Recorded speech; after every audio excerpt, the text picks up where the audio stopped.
everybody. Welcome to our final talk story for From Silos to Sirens. I am Jazmin Mangra. I'm an Indo-Guyanese, Panamanian, and Filipina settler scholar here at UH Mānoa. I'm getting my Peace and Conflict Resolution bachelor's degree as well as an Ethnic Studies certificate. We are here on the island of Oahu. We're in Honolulu, and these are all part of the ancestral lands of Kanaka Maoli, or Native Hawaiians. And we are very privileged to take up space here and learn while this Aina is feeding and nurturing us. So today we have a very special guest. This is a person that I wish that I had met much sooner and that we had more time. So this will be an interesting one because I think compared to the others, I feel like this one will I'll really be getting to know you a lot more. So I'm really excited for this. Would you mind introducing yourself for us? Yeah, sure. Hi, everyone. I'm Dianne. I am a Filipino. I moved here in 2020 to Hawaii to pursue my PhD in oceanography. So I've been here since, and thanks, Jasmine, for inviting me to this top story. Absolutely. So I'm curious, you're born and raised in the Philippines, Diane. Yes. Okay. Was this your first time kind of traveling um, internationally? Internationally, no, but it was the first time that I remember it was the first time I bought a one-way ticket to Oh, a different country. It yeah. was kind of terrifying. Yeah. So, just for some context, I first moved to the University of South Carolina in 2018, but then my boss got transferred to here in 2020. And so, um, it was very much a culture shock, going from the Philippines to South Carolina and then from South Carolina to Hawaii. Um, but it's been an experience that to learn from all around. Wow. And yeah, that's amazing. So you first came to US for work then rather than for school. Oh, it was both. Okay. I enrolled also in a PhD program, and then my advisor got funding to move here to Hawaii. Oh, I see. And so we kind of moved the project here. And so I enrolled at UH Manoa. Okay. Okay. What would you say are some of the differences you've noticed in academia in the Philippines compared to South Carolina compared to here? Yeah, I would say the main thing is the resources. In the Philippines, it's not really a priority for higher education. So with most developing countries, there's still a lot of room for growth and improvement. And in terms of things like access to the latest equipment, access to the latest software, access to opportunities where you can learn from experts in the field, definitely that's a way easier to get in the US. And one thing I will say, having been an international student worker in both South Carolina and Hawaii, what's surprising to me is that even though there are way more international students here in Hawaii, I felt that I was better supported in South Carolina because we had things like they would just give us our access to tax software. So I never had to worry about filling out tax forms. Yeah. It might seem like a small detail for some, but for an international student who's just encountering these requirements for the first time, it was such a huge help to have that. Mhm. And so coming here to Hawaii, I was very surprised to learn that this was not available for international students. So yeah. Yeah. It's really interesting that we associate certain places with different things, but then when you actually show up in person and things could be very different, and like support services are very different depending on the university that you go to, especially as an Yeah. international student. Um, One of my close friends that I was roommates with last year, she's from Mexico, and like the number of barriers that international students have to go through, and then the sort of like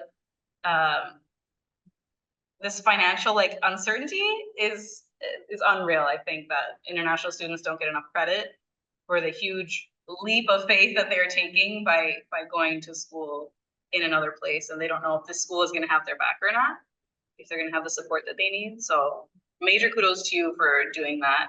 And of course, we love having you here because you do so much for the community, for real. I think some folks might be curious about your major. Could you explain like what is oceanography? What does that entail? And then how did it come to be that you decided to get your PhD in oceanography? Yeah, so it's a very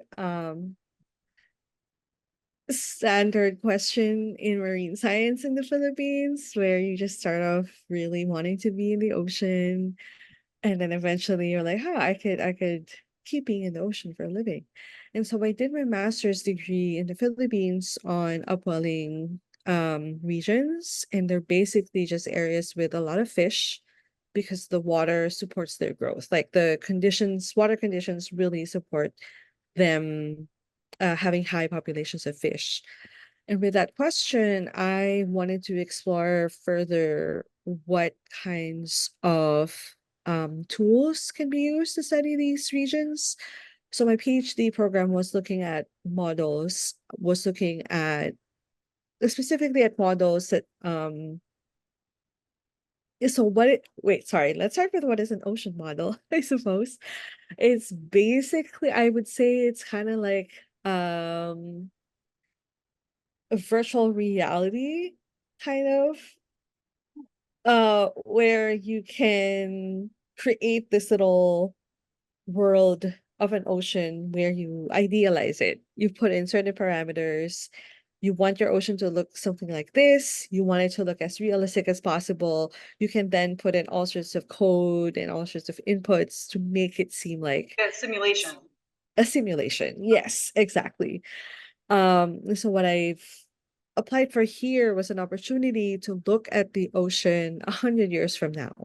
What would the ocean be like if we kept pumping greenhouse gases into the atmosphere? What happened if we stopped? What happened if we reduced the amount of greenhouse gases that we are currently putting out into the atmosphere? And so looking at all those different scenarios, and then shifting focus to the California current, which is also an upwelling system with a lot of fish. That is kind of the direction that my research has taken.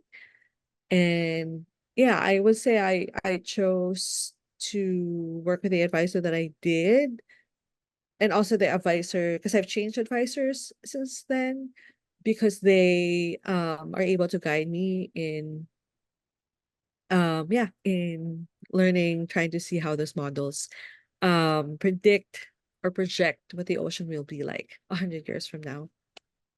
Okay. Wow, that's so intricate. I guess there's a bit of computer science kind of involved then in that. Yeah, a lot of self-study. Yeah, yeah.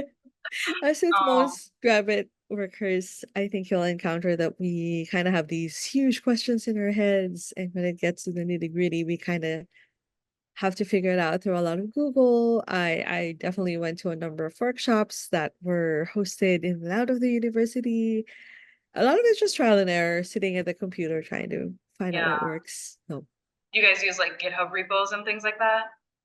I do. I love it. Yeah. I love I GitHub. love yeah, GitHub is so cool. And they Uh, just yeah, help you for free. yes, let's help each other for Yeah. free. Let's do that. It's I love it. We should do that more often. and Python is the coding language that I use. It's Okay. also free.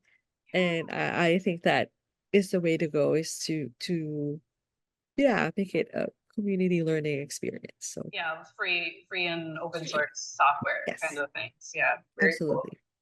Um, I'm curious, did you have you been trekking along towards oceanography, or were your other degrees in other things? Like what kind of programs did you do before?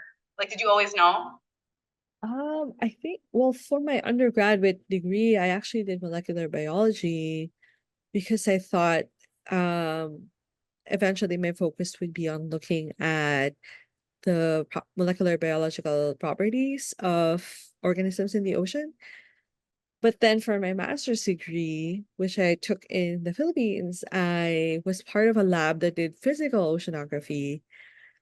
And it just kind of worked out where it was a different way of looking at kind of like a more larger scale context of looking at the ocean, how it moves, is it warm, is it salty, and how that affects the biology of what lives in it. And so yeah, it's kind of a circuitous path to Yeah, to get to yeah. what I'm working at now.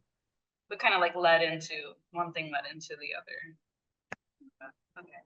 Um, I have heard that like when it comes to folks that are watching this and are interested in PhD, what recommendations do you have, and what would you say about finding an advisor, the right advisor for people that are seeking PhD? Yeah, I would say first of all to make sure that you are decided. It took me so between undergrad and my master's, I took off 2 years to just work. And then between my master's and my PhD, I also took time where I was just working because it's important.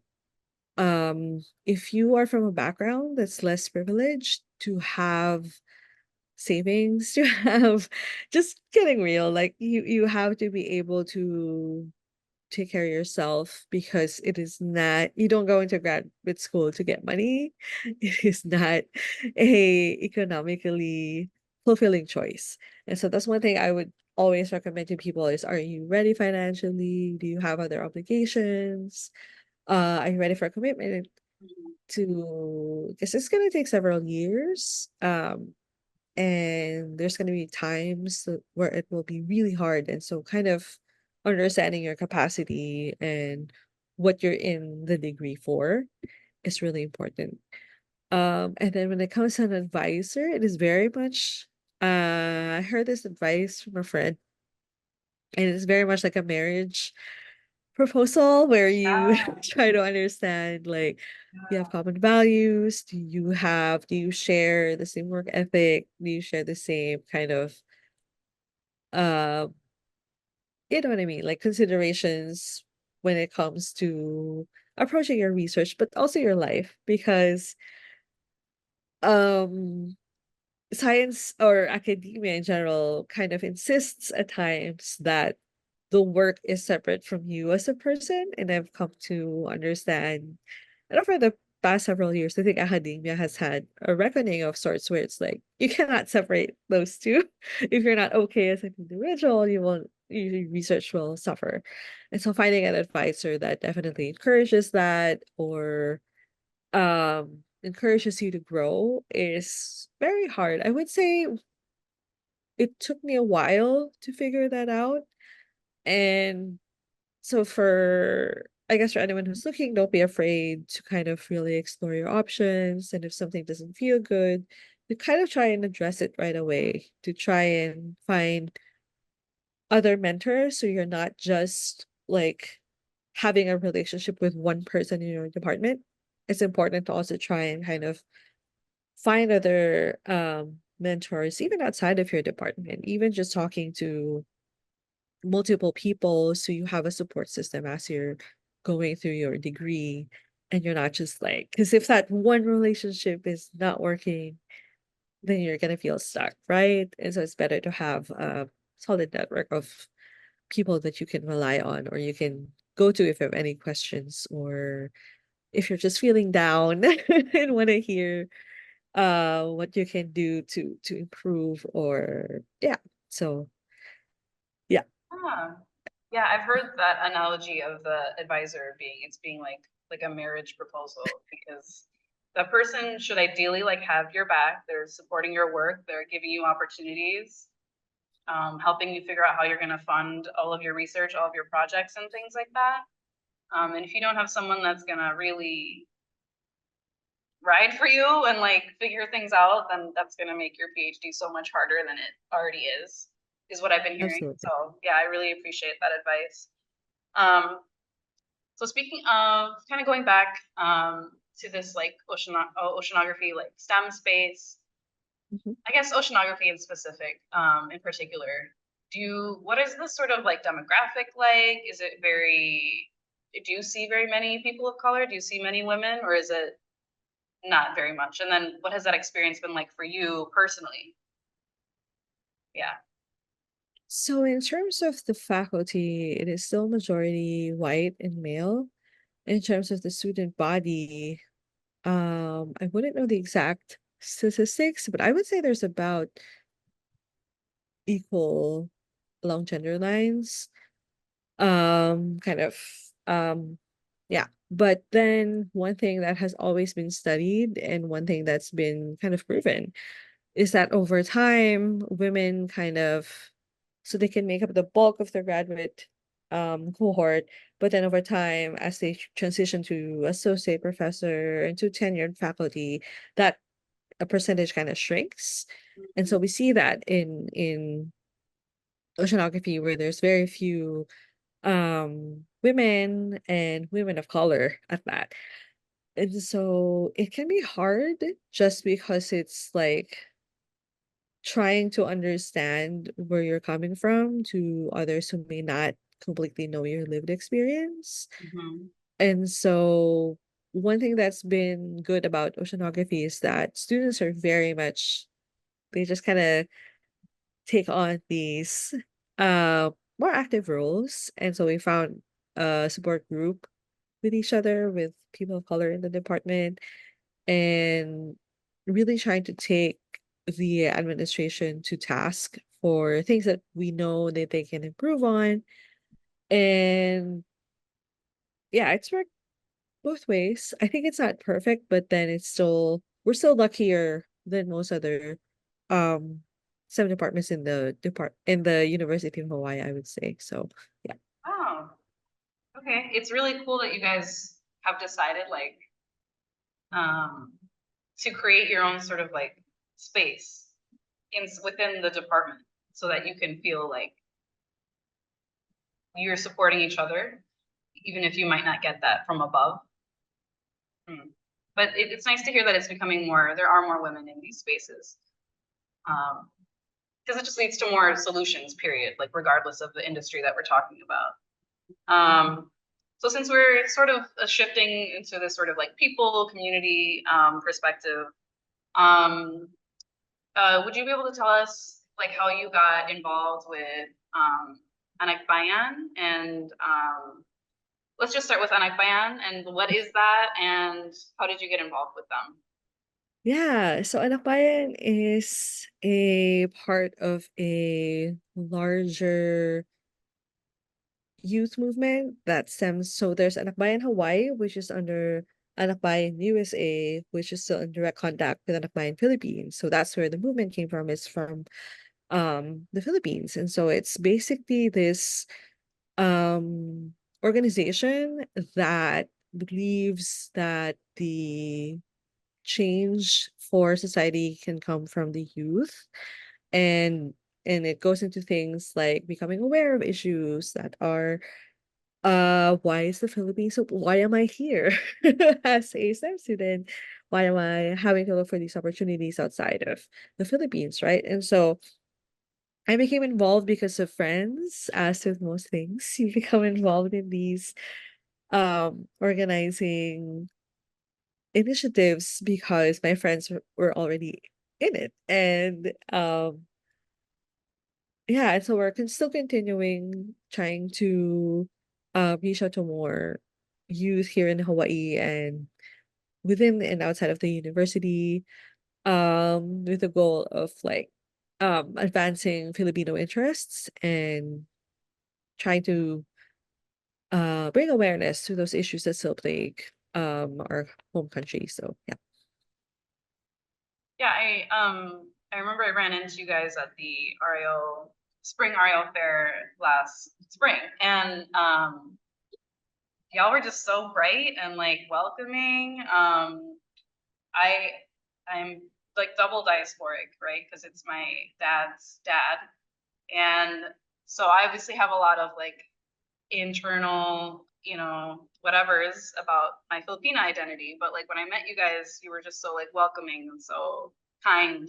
And that it like didn't matter like what my relationality was as long as I came, you know, I came correct and I, you know, wanted to be engaged. So yeah, I think those meetings with NFIN really were like very informative. You guys are very intentional about educating today's like youth, Filipino youth in Hawaii and whoever may come in. So I was just like, it's just incredible to learn this history that I haven't been privy to my whole life. What do you think? What do you think is the importance or the value? Because I think currently there's 4 or 5 Filipino student groups on campus. What do you think is the value? Like, why do you think there's so much like of this willingness, of this energy rather, to create student groups among the Filipino community, and why is that important? Oh, interesting question. I just think that, I mean, first of all, I think Filipinos now make up the second largest ethnic group here in the state of Hawaii. And from what I heard, it's I kind of double check, but I think Ilocano is one of the more widely spoken languages here as well. Although I don't speak Ilocano, I'm not ethnically Ilocano, I'm Tagalog. There's a lot of what I've found with kind of younger people who like you have roots in the Philippines or have Filipino lineage. There's a desire to learn more about practices and cultures beyond just the language, but also like, you know, values and norms that we hold kind of close to heart. Things like building community, building just being there for each other. I think that's such a um Filipino thing where it's like if someone is going through a hard time, everybody just helps this person. It's not even like a question, is just built into things. And I think that maybe growing up in the US, because I did not grow up here, maybe growing up in a Western society where it's different and you're expected to conform to some way, and then you go home and you're exposed to these different things with your family and with your kind of group or your Filipino community, then there's that desire to reconcile them, Right. I think. And so the university is a place to, yeah, look for others who are have similar struggles or questions. And that's why I think there's so many groups that are, because I know that yung Puyog is like Ilocano and like Katipunan is more like the Filipino language. We have Anakbayan, which is about the fight for national democracy in the Philippines. And so there's all these different kind of interests and activities that are covered by these groups. And yeah, I think that's why. Although I didn't grow up here, that's just a theory. How Yeah, would yeah. you what would you The say? truth is, yeah, there's Yeah. different, it's different, and then I have a different experience because I was born and raised in Minnesota, which is a different vibe. Which we do have a Filipino community there, but definitely not as big as here, which is part of my disconnect. Yeah. So it has been very nice to meet um other Filipinos here. I've felt nothing but joy and love and acceptance, and so I'm like really grateful to have met you and other folks that like made me feel like I could belong. Yeah. Oh. Yeah. Um, so I also want to talk about ALU. What is ALU? What has your experience been with them? When did you start with them? And what kind of projects do you guys have planned in the near future? Okay, so kind of shifting gears a little bit. ALU is Academic Labor United. We are the organizing entity for graduate student workers here on campus, and we are still fighting for the right to collectively bargain a contract, a livable contract for our graduate student workers. And so there's things that for every undergrad, your TA, sorry, if you're an undergrad, you have most likely been taught a class by a TA, and that TA is probably broke. They're doing the work of uh so many people. They're doing their teaching, they're doing their research, they're doing their classes, and we are paid almost half of the living wage in Hawaii. And we are continually trying to organize our members and then find ways to make the university accountable to these conditions, because you have underworked, underpaid people, also a lot of people with grievances either through sexual harassment, through discrimination, and through like conditions in the lab. Just sometimes they're like there have been cases of injuries gotten at the lab and then not having like health insurance to cover it. Oh my gosh. Or like I said, for international workers, we're very privy to exploitation because it's very hard to say no when your visa, the very reason that you are able to stay in this country, is reliant on your employment with a university. So these are a number of issues that we are working to try and yeah, figure out among ourselves how to resolve. And one very definite pathway is through unionization, which we have been working towards for years now. Mm. Okay. Um, yeah, I'm curious how you and Mahia, who I actually had a conversation with last time, how you guys sort of connected, and then how ALU has become involved with disability, the Center for Disability Studies, as well as this transformative justice initiatives that Mahia and Kahala have been running. Oh, yeah. So it came about last year when there was sort of a reckoning among members of ALU that mo even within our organizing space of ALU, there were incidents of harm that that was happening. And so Mahea and Kahala came in with this idea of how about if we try to establish a code of conduct? How about if we try to look at best practices of how to ensure safety and security for our members? And that has grown into, they became, so Mahea is now our general grievance officer. That's the first time that position has been filled, but they are co-chair with Umaikai Hennessy. And then Kahala Johnson is our gender equity chair, along with Kamakani Albano, who is also co-chair. And what they've done is to just really try and teach the skills that they have gathered from years and years of organizing, about how to address instances of harm within our communities, because it will happen. It's always going to happen, but how we respond to it can definitely change the culture, not just of our organizing space, but how we kind of think of our larger communities, right? And so I think you mentioned the Center for Disability Justice. And what's very exciting is they were able to host this walking tour. Mm. Oh, sorry, should I talk about this a little bit, or did Mahia Right. already talk Yeah, yeah, about this? absolutely. No, no, go ahead. Yeah.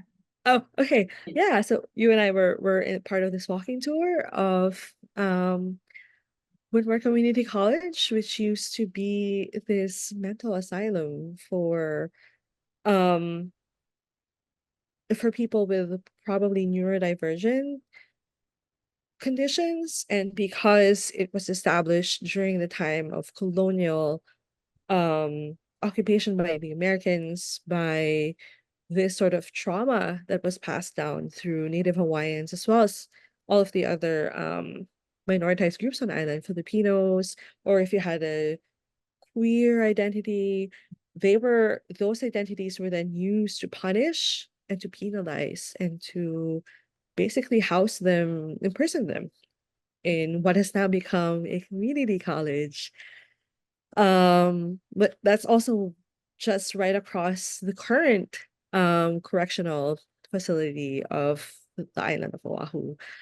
And so Mahea and Kahala have really kind of tied in their work through history and also acknowledging that at present these harms are still occurring and kind of, yeah, dreaming of alternative futures of like, what can we do if we had the skills to actually make each other safe? And yeah, I'm really grateful to them for their work and sharing it with the members of ALU. Yeah, it was a very bittersweet moment when we did that tour. But I'm so grateful to that. Thank you for inviting me to that. We really learned a lot, and I think this will lead into my last two questions. The first one is, events like that are so powerful and so beautiful. A lot of the things that I try to focus on in my academic work and in life is these intersections that we have. Sometimes, and you can even see it on island, you know, you have like groups are kind of separated a little bit. You have the Chinese folks are hanging out with Chinese, Japanese, Filipinos are over here, Black folks are over there, you know, and then the small group of Latinos, small group of Muslims, and then these people may or may not be, you know, queer friendly or understand queerness or gender queerness or disabilities, which is what some of the topics I was hoping to discuss throughout these Zoom conversations. So since you guys are already kind of doing this work, what do you think will make, what do you think we all need to do in order to sort of like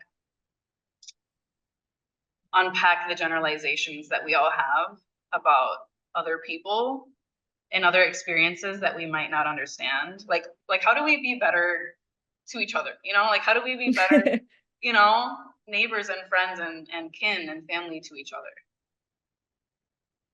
Yeah, I also struggle with that a lot, just because in this environment, when you're really, really trying not to offend anybody, um, it will always like being too watchful at times, I feel like can deprive you of some learning moments. And I still struggle with that, to be completely honest with you. And one thing I've learned from Mahea is to start with I am curious. So, for example, if you're having kind of like a personal interaction and somebody says something, and then you're like, I'm not entirely sure I got that right. You start with, I'm curious as to why you said this or that. And so the hope is that you have this mutual kind of fostering an environment where you are learning from each other and not necessarily like being punitive Right. or feeling aggrieved immediately, or that feeling that you will offend another person. So that always comes with an first from an attitude of curiosity. And yeah, I think that's one skill I'm still trying to remind myself Mm, to. But then absolutely, once you kind of establish that a person is not in line with your values, also learn how to kind of, yeah, establish boundaries, right. because there are certain things that are really not acceptable, Mm, and you got to figure that out for yourself. You got to figure that out by learning and kind of be open to these experiences, but also learning that you kind of have to also set those boundaries with certain people. yeah. So Yeah, I really agree with that. Like taking people in good faith. Like I understand that you were doing your best. You're trying to learn and you're taking steps. Um, but also honoring your own mental health, like when you need, and when to send them towards like this book or this website or this, you know, whatever for answers to some of these questions. Yeah, I love that. Okay. So we're at our last question here. mhm. This is my favorite question to ask because obviously, as educators, teachers, activists, students, workers, we're doing all the things. It's easy to burn out, obviously, because we're giving, and then we don't always have time in the day to be still and be quiet and be heal our own selves. So my question is, how do you make time and space for your joy? And what does that look like for you? Wow, that is a great question. I usually, when I can, I try to make meals for myself. Like, really try to not just heat up whatever's handy. Just this weekend, a friend um invited me to do like a watercolor painting, which I'd never done before. And I was very much like, I'm no artistry, but it was nice to just sit outside and like paint whatever. No, she's like looking at me like there are no grades. You're not gonna fail. Yeah, It's yeah. something like, oh right, yeah. You Mm-hmm. know, like we always come to a task thinking, oh, it has to be perfect. And letting that go is such a huge part of keeping joy because then you gotta learn to be like yeah, not kind of um I don't know, tense all the time, just kind of letting yourself relax and really just creating with no expectations. Yeah, I'm still trying to build more of that into my time. And just kind of reading a book. I miss reading books Mm. for pleasure. I don't know if that is helpful to anybody, but do you remember when as academics, as activists, as people who are or people who are learning to be activists or learning about these issues, I really miss just opening a book for no other reason that it will be a good way to pass the time. And so that's something I will set a goal for myself. I hope you also set a goal to do that more this summer. So, I love that. What is something that a dish that you made recently that was really yummy? oh, I made giniling. It's like ground pork. So giniling means ground. So it's just ground pork with potatoes and carrots and tomato sauce. And so it's Ooh. very simple but very Filipino. Yeah, it sounds like it. It is I love everywhere. it. It sounds like comfort food, like fill you, give you energy, make you warm. Yeah. Yes, of course with white rice. Yes, always, always. Okay. Thank you so much for agreeing to have this chat with me. I hope that the viewers enjoyed and learned from you. I know I have learned a lot from you. And I hope that we continue to have like a lovely working relationship for many, many years. I really value Yeah. your mentorship. Mhm. Oh, I'm so happy we were able to connect and thanks for inviting me. I really um yeah, we'll keep connecting. So Thank you. thank you.